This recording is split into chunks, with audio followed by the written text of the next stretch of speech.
Return to Silent Hill? More like return my money in time, because that was bad.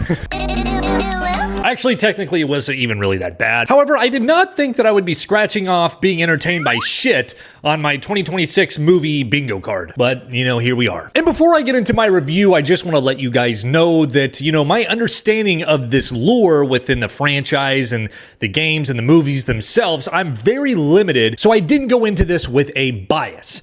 So with that being said, here we go. In Return to Silent Hill, we follow this character by the name of James, who is, by all accounts, a straight up incel. Like, I'm not even joking. He falls in love with this girl for like 30 seconds on accident, and then he just spends the rest of the movie trying to find her like spirit or something. Anyways, we follow James as he goes to Silent Hill in search of his Tinder dating match, Mary, and he runs into all these different characters and monsters and honestly a lot of cool CGI places. Now, as someone that has very limited lore experience when it comes to this franchise, what I took away from this movie when I came out was the fact that Silent Hill is basically Clearwater, Florida, and all of its inhabitants are Scientologists, which makes perfect sense. And that's what I would say I liked most about this movie, was all of the different characters and the monsters we run into. Yes, each of them probably get like maybe 30 seconds to a minute of screen time each, but you know what? I don't care, because when they were on screen, I was having fun.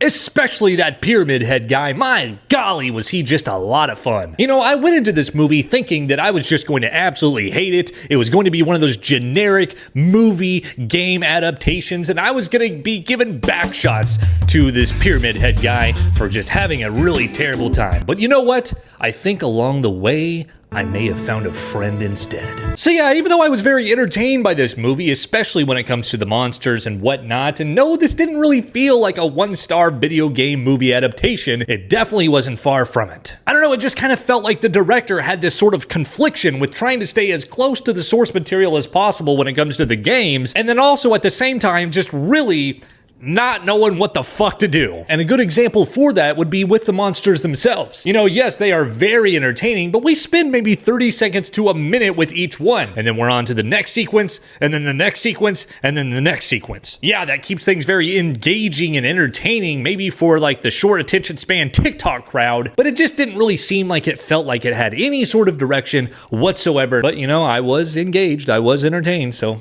yeah. So yeah, I ended up giving Return to Silent Hill a 2.5 stars on my Letterboxd, and don't let that deter you from the fact that I would still recommend for you guys to go check this one out, whether you know anything about the source material or not. Because let's face it was a really fun time. Just a little poopy. So yeah, I appreciate you guys if you stuck around to the review for this long, and if you enjoyed, leave me a like and a follow. And with that, I will see you in the next one. Bye.